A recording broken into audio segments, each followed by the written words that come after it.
करने को तुम्हारा शिशुपाल से विवाह हो रहा था, तुम्हारा भाई रह रहा था, इसके बाद भी तुमने मुझे क्यों चुना? और भी इतने सारे थे, तुमने फिर भी मुझे मेरा वर्ण किया, और मैं तुम्हारे समान भी नहीं हूँ।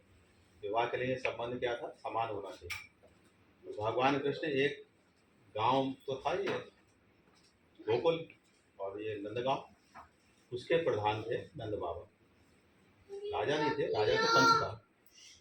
बोले हम तो राजा भी नहीं है और तुम राजपुत्री हो, तुम राजकुमारी हो, तो तुमने हमें क्यों चुना? संबंध तो बराबर होता है।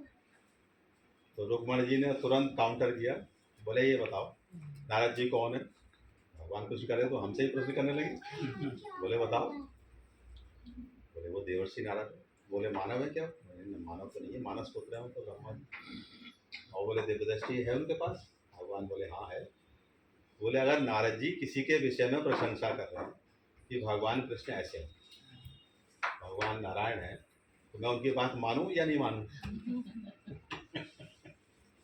बोले आपकी बात का पहला जवाब तो यही, जब नारद जी साधारण कोई नहीं है, क्योंकि साधारण व्यक्तित्व नहीं है, वो अगर किसी के बारे में कह रहे हैं कि वो ये ऐसे हैं, तो मेरी चॉइस फिर वो होनी चाहिए।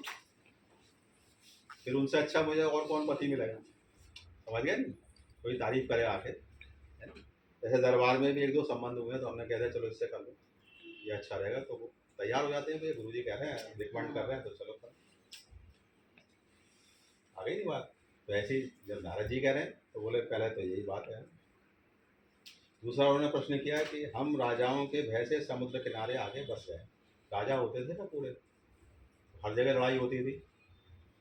तो भगवान कृष्ण और बलराम जी ने आपस में सलाह की कि रोज रोज युद्ध करेंगे तो कैसे काम चलेगा, हम कुछ और कर ही नहीं पा रहे प्रजा के लिए।